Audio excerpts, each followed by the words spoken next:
every day, how should we practice Manjushri meditation?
So first of all,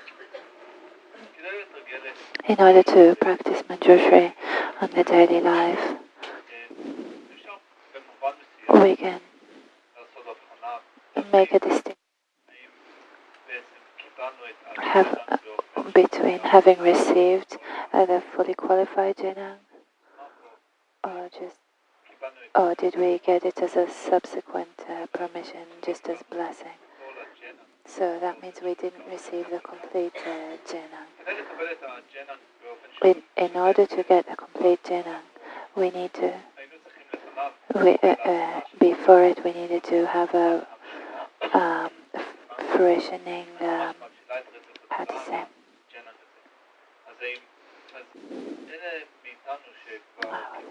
So the ones that have got already the fruitioning empowerment. So on the basis of this fruitioning empowerment, we can receive this Jnana as an empowerment, and that gives us a permission to do particular actions. In, for example, generating ourselves as Manjushri deity and other actions. But the ones who received this Jnana just for the first time today, if you do not have a previous empowerment, fruitioning empowerment, so you have received this Jnana as a blessing. It isn't a fully qualified Jnana. So you have received the blessings, and now you can recite the mantra. You have received the blessings by reciting the mantra, but these are not the complete blessings of the Jnana that is given when getting the previous empowerment, the fruitioning empowerment. So without making this distinction, whether we have the full Jenang or not,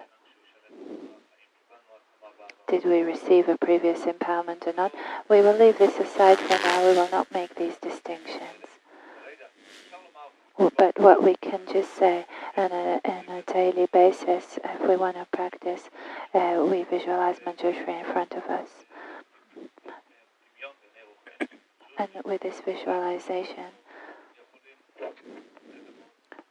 we can imagine that by reciting the mantra and the visualizing light that emanates from the body, speech, and mind of Manjushri, that our body, speech, and mind are purified, and we also receive the blessings of Manjushri. If we ask ourselves, in what way can we meditate about the blessings of the body, speech, and mind? Of the body, speech, and mind of Manjushri. So Rinpoche suggests to do it in the following way. We can, for example, while reciting the mantra and the visualization, we can imagine that we're purifying our consciousness by and develop wisdom. We can contemplate about what we have discussed in the last few days. So we're not only visualizing ourselves, but all sentient beings who were a mother in cyclic existence. So we visualize them all sitting beside us, and we're all empty of objective inherent existence. For example, if I search for myself in the basis of designation, I cannot find the agent, the action, or the object of the action. So I cannot find any of these if I search for them in the basis of designation. So then we will abide for some time in this recognition of the lack of inherent existence of ourselves and everyone who is around us, all sentient beings. Not I nor all others exist objectively, and in addition, we can spend some time by recognizing that things still exist. If we ask ourselves again, does it mean that nothing exists? Does it mean that other people do not exist? Of course, things still exist conventionally. By being mere conventional truths, the agent, the action, and the object they all still remain. So we meditate about it like this, and Rinpoche says that there's a meaning for this visualization of a light which emanates from the body of Manjushri, and they enter our minds and other sentient beings' minds.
As for the visualizations of the syllables of the mantra, If we receive this jhana in a complete and qualified way, that means that it has come independence on a fruitioning empowerment. So that means we have the permission to generate ourselves as Manjushri, as this deity. So we visualize ourselves being Manjushri, and in our heart we have the wheel, the mantra wheel, which has the syllables Omarapatanadi. And since we meditate upon ourselves as being the meditational deity, so the letter in front of us is Om, Ara, Ba behind us, Ta, Na, and D in the center. If we ask ourselves, what is the direction of the turning of the wheel? The direction is with the clock, in the clock direction. So since it's a lower tantra, not a highest yoga tantra, so it's a lower tantra, and therefore we do not distinguish between things which are mother tantras and father tantras, actions which are, they're different actions that are done with a mantra, peaceful and wrathful and others. So the highest yoga tantras, when the mother and father tantras are distinguished, when we distinguish between the kind of action, so sometimes there is a difference in the direction that the mantra wheel turns. But since this is a lower tantra, so we're meditating on the wheel of turning in the clock direction. And besides that, the letters are not lying down, but they're standing up. So we have the mantra wheel which turns, and we can visualize it as seeing the mantra wheel which is turning. It is in our heart, and we can see. So we pay the attention to the letters. We concentrate on the letters that are turning in the clock direction. Have all the parts been answered? Yes, they have. Just one.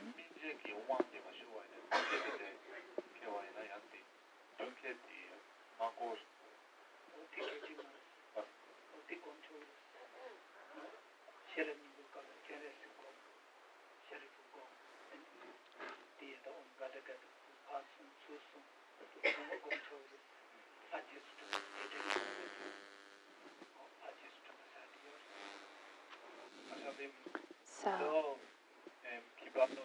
if we haven't received this jhana with a previous purifying empowerment, so we can visualize the deity being in front of us.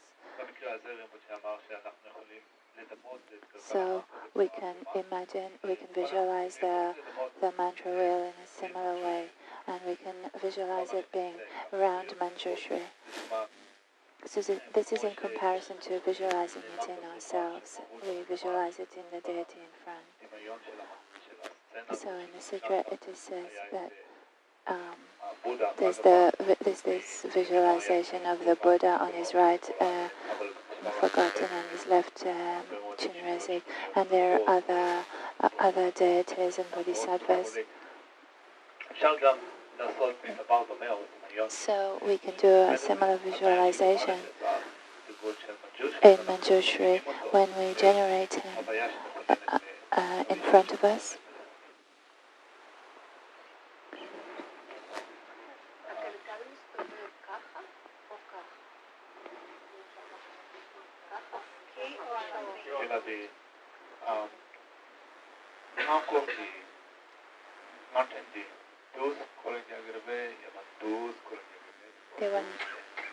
That's how the wheel turns, like Ramsha is showing now. It's kind of lying down.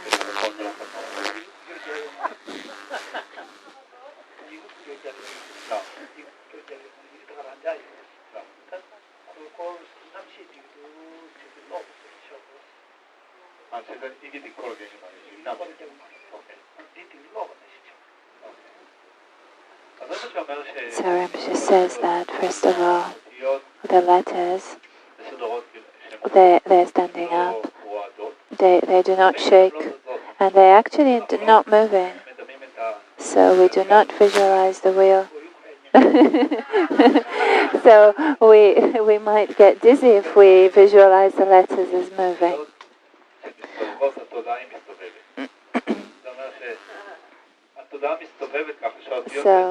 So actually, the letters are standing up in this way, and our mind is the one that's turning around and reads them while turning with a clock. If the letters themselves would be moving, then we'd be dizzy.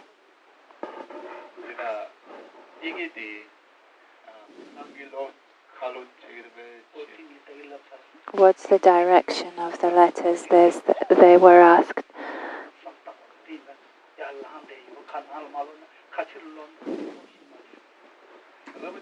So Rinpoche said that since our mind needs to read these letters, they need to face towards us.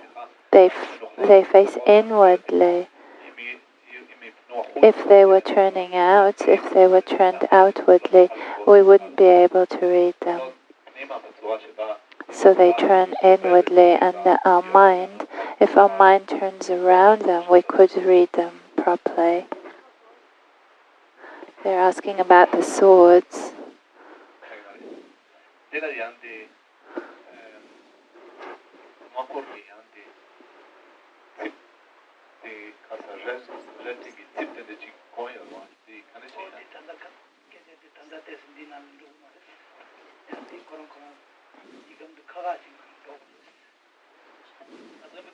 Rinpoche says, let's not discuss that. So the swords can be used in different practices. Let's not put it now into the discussion. Are there other questions? The next question. In the meditation process, by searching for myself, so I'm the one who's searching for myself. Isn't there a connection? If I'm searching for myself, how can I find myself?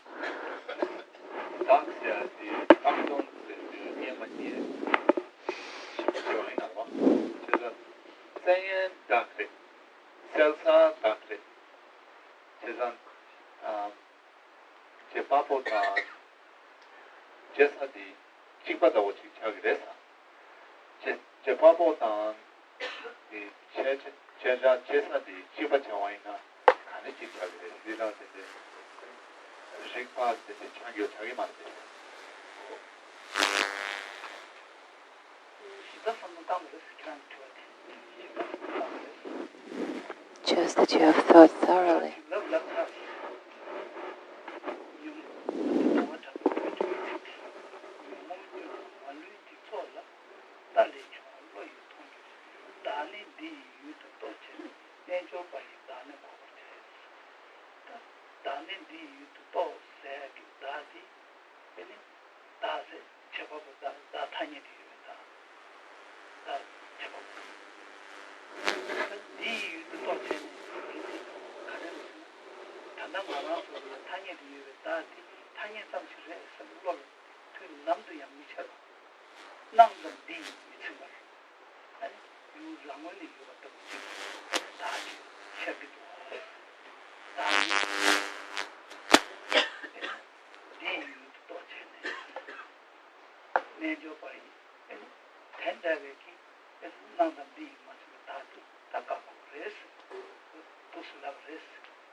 So this is a good question. The person who wrote it is someone who is shown to have thought thoroughly.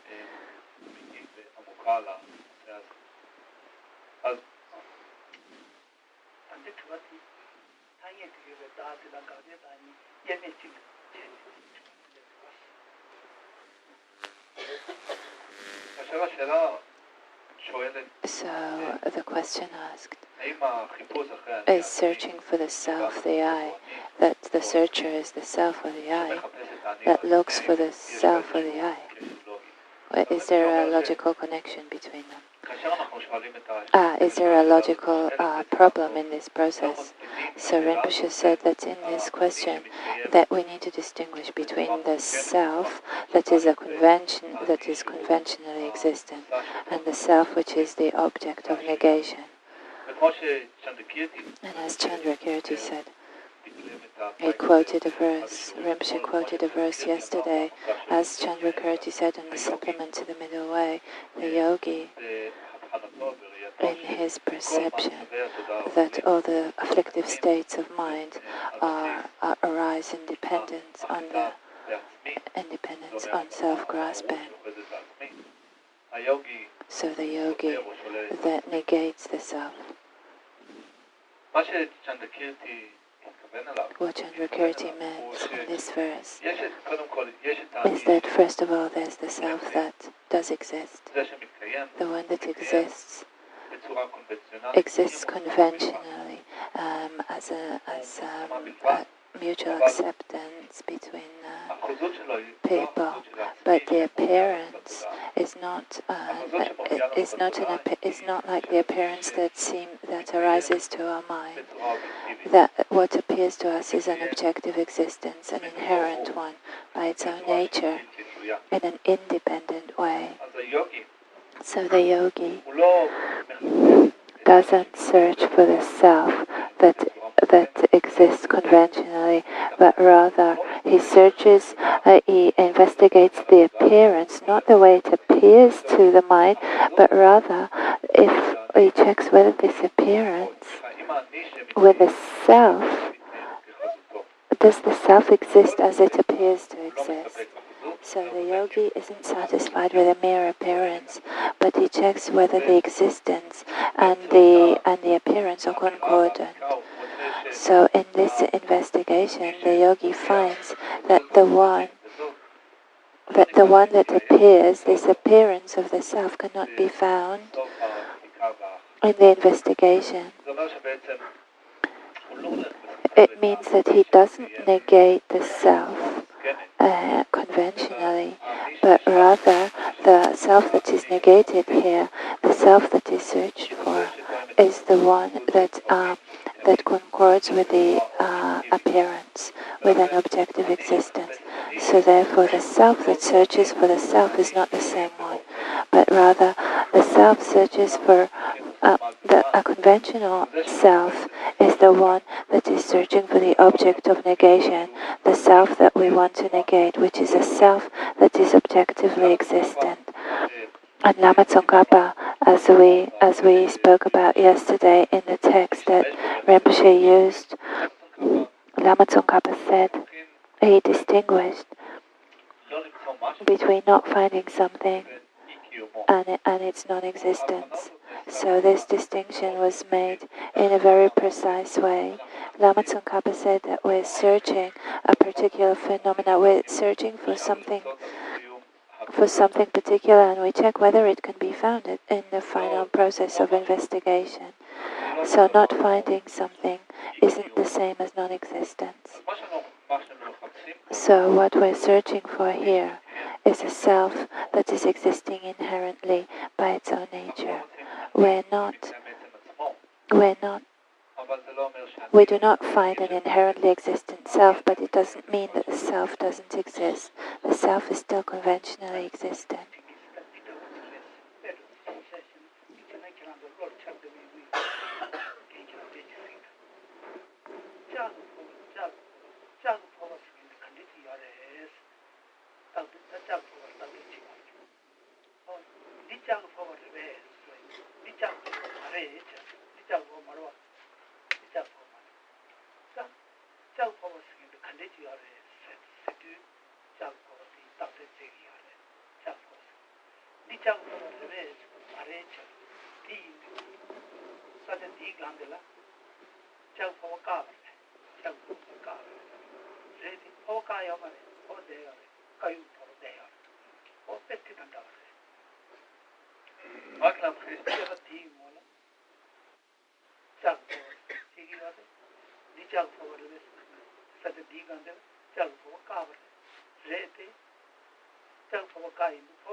So Rinpoche wants to give us an example for this point. So he has a mug on his table.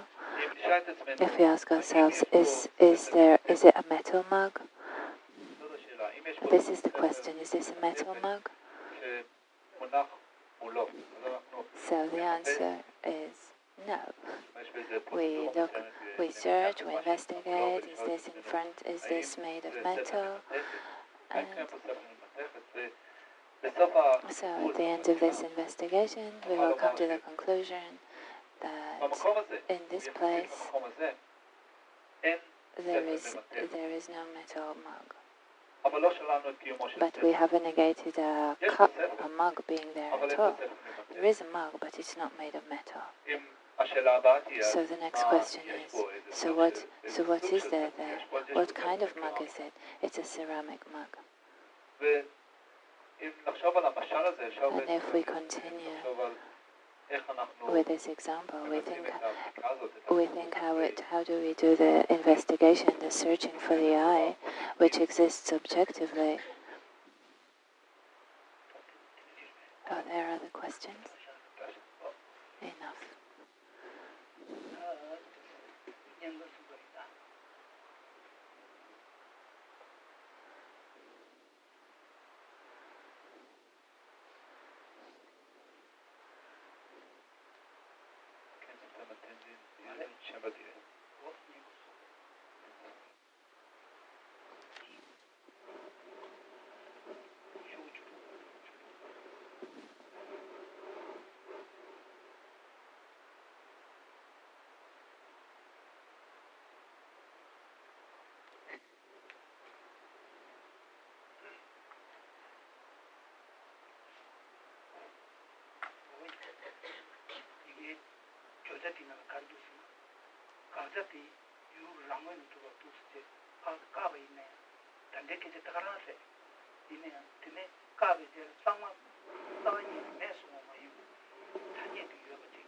Continuing the point that Rinpoche has just spoken about, he wants to go he wants to go back to one of the texts that he brought out last night and is used to. So when we go through the process of investigation of relating to the object of negation, and we come to the conclusion that there isn't even the smallest particle of existence from its own side, and this is what we want to negate. This is the existence of a phenomena from its own side. So when we realize this, when there isn't even a smallest particle of such an existence, but we still want to keep an existence, a conventional existence, as for the appearance of things. So in the life story of Lama Tsongkhapa, there is a description of a particular event in the life of Lama Tsongkhapa in which he met Manjushri. He had a personal meeting with Manjushri, and Manjushri gave him instructions as to the way that he should continue practicing in order to develop the view. And Manjushri told Lama Tsongkhapa that he needs to relate to a particular point that even though one atom of existence from the side of the object, still how can we speak about the way things exist by mere label with a mere appearance? So Manjushri gave Lama Tsongkhapa the order to write about this subtle point. So Lama Tsongkhapa got this order, and then he was a great scholar of Tibet, and he said that even though we negate a phenomenon as existing from its own side, we do not negate an existence by mere appearance. That means that the appearance, which is a dependent arising, is something which cannot be negated.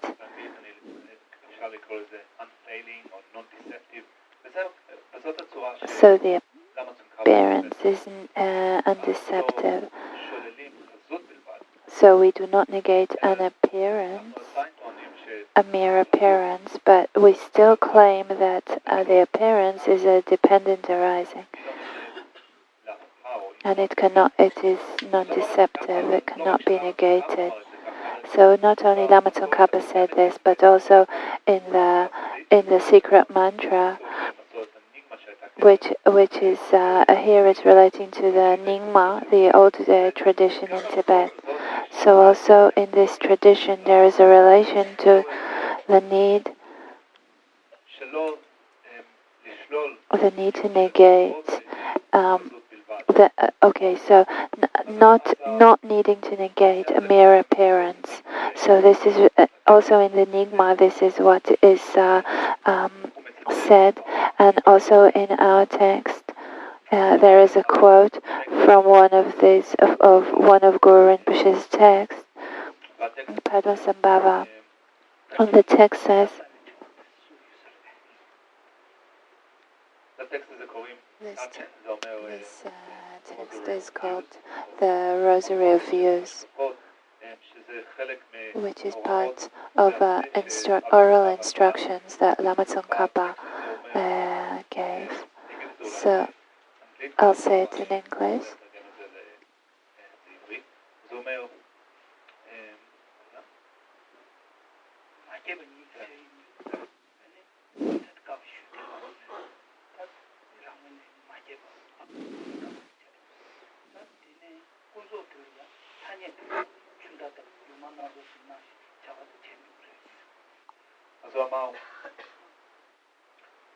The very non-production. The very non-production.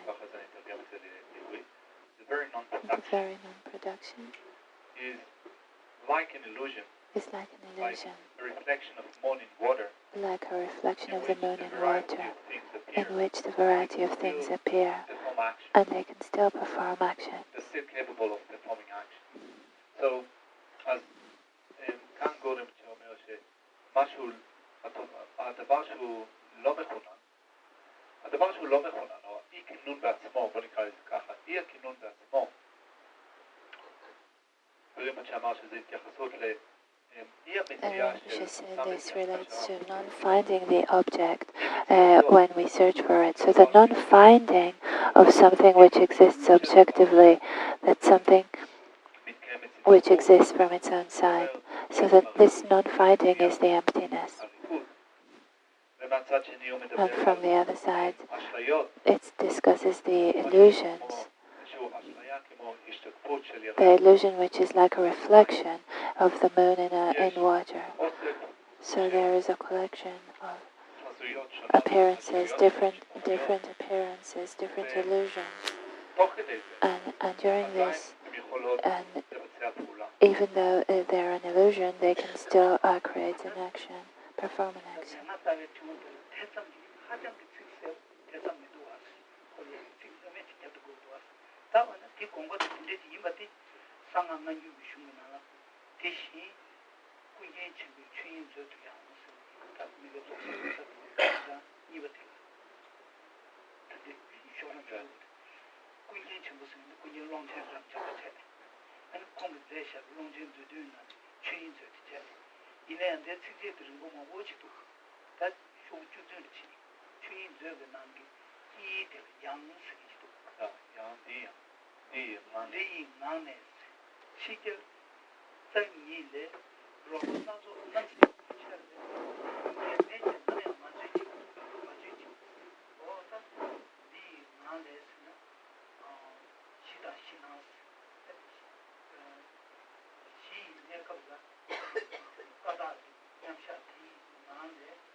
So what Guru Rinpoche Padmasambhava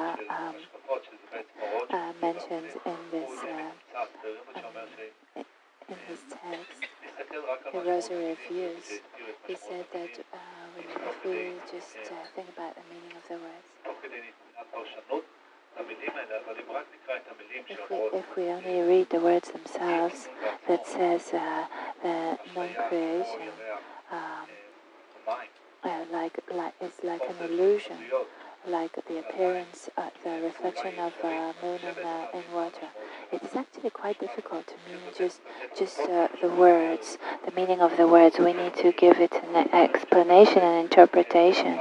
So Rinpoche says that later on in the text, there is the text discusses one of the writings of Kunkun something. So in his text that is called The Treasury of the Dharma Dhatu.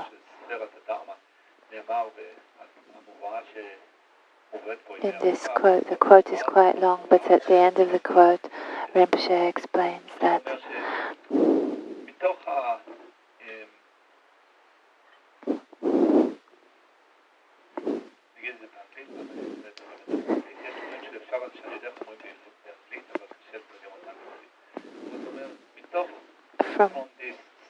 from this state, there is an external sporting display.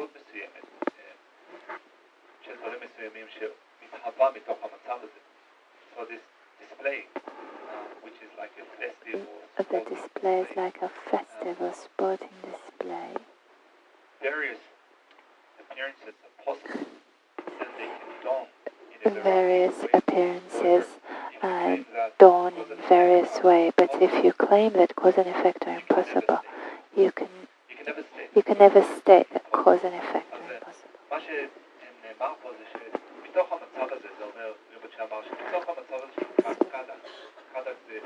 So the state of Kada, the basic purity, Kada is in Tibetan.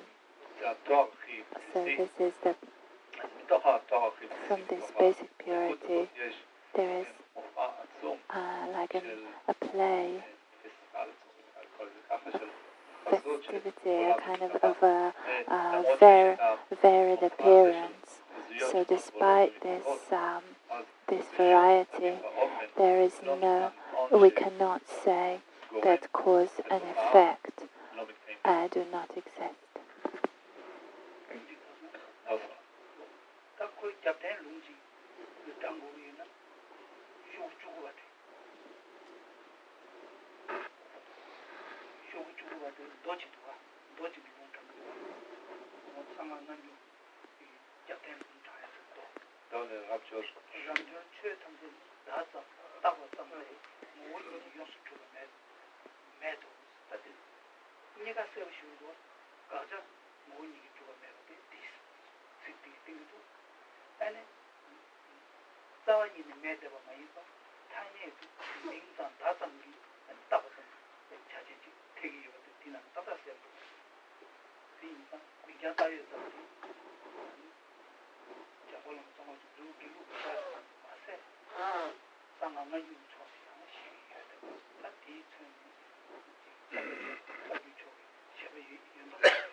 So, in addition, this text that deals with its Dzogchen and the Gelug point of view.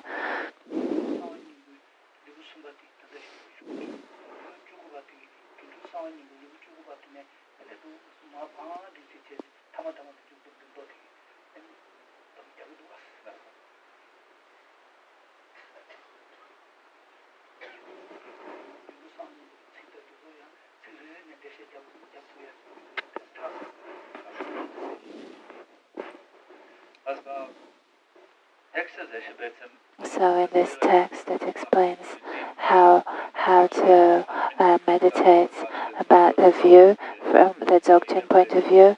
Then we can see how it's got some parallel lines in the Gelug tradition. So these views are concordant. And the composer of the text is a scholar in the Gelug tradition who practices Dzogchen. And he said that he's quoting some verse from the third chapter of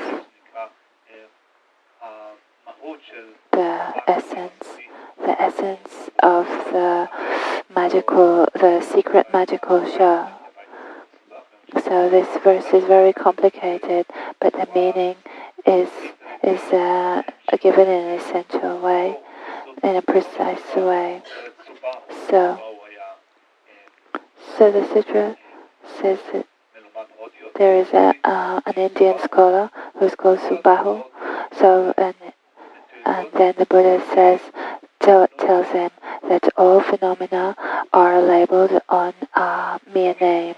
They do not exist by their own meaning. All phenomena are merely imputed by convention. They are not established by their own entity.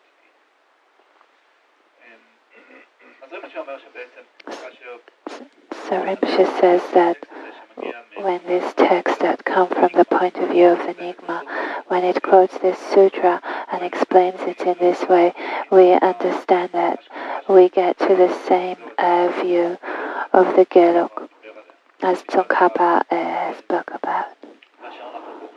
So when we analyze the phenomena in the world and we check whether it exists from its own side in an objective way, we cannot find this true existence when we search for it. But still, we can say that the phenomena exists in a conventional way with mere appearance, and this mere appearance, that is an existence of dependent arising, and still the agent, the action, and the object, they're all possible. So now we come to the same vital point in the Nyingma and also in the Gelug tradition. And Rinpoche said that in a similar way, this is the same point that is spoken about in other tradition in the Sakya and the Kagyu.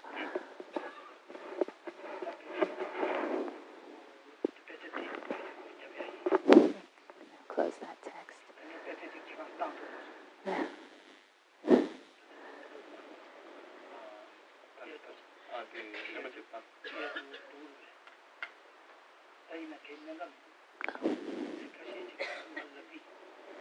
So Rinpoche will just explain a few words from another text that he has.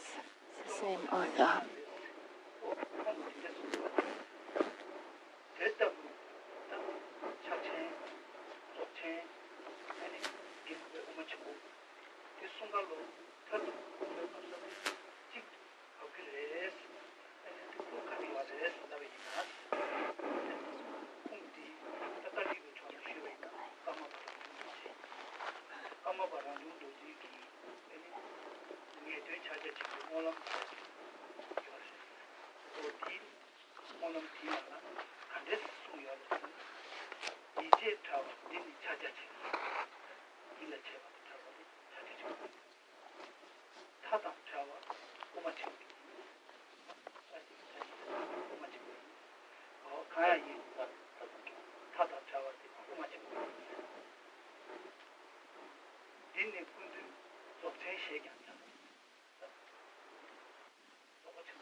There was another text that Rinpoche tried to send to me.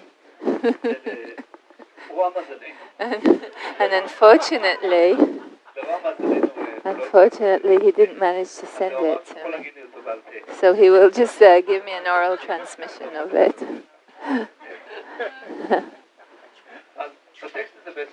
So in this text was composed by the same composer.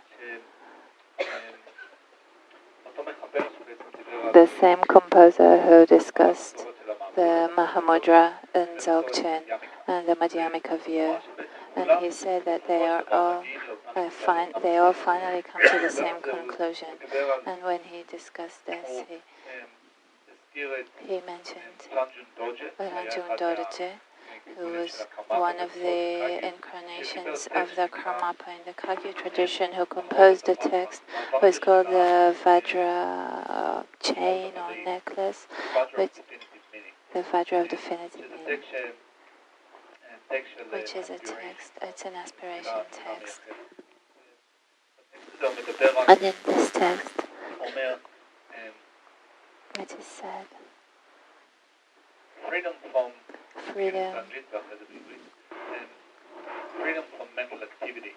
from mental activity. Here the text comes.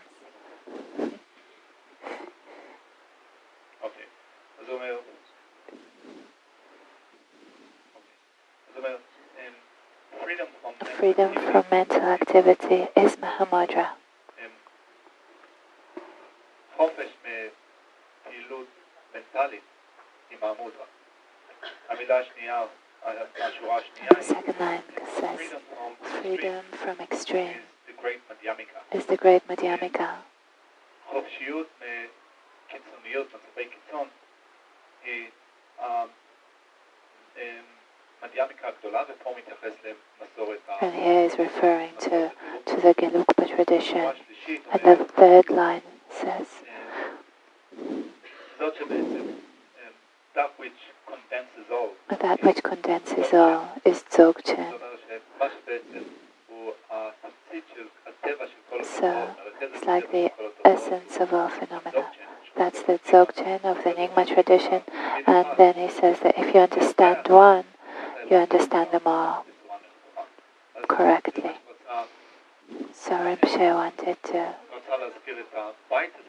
So Rinpoche mentioned this verse in order to show us that the Mahamudra of the Kagyu, the great Madhyamika of the Gelugpa, and the Dzogchen of the Nyingma, they come to a same vital point. If we understand one tradition, we understand the others.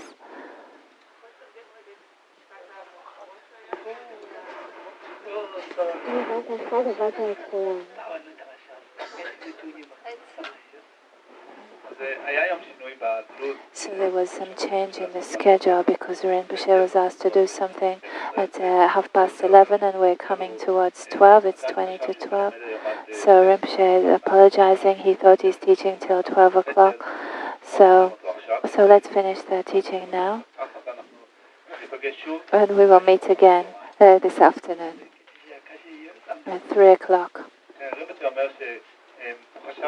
Rinpoche thought that he needs to forget he forgot he needs to teach. And he wanted to still teach a few points. So, finish here.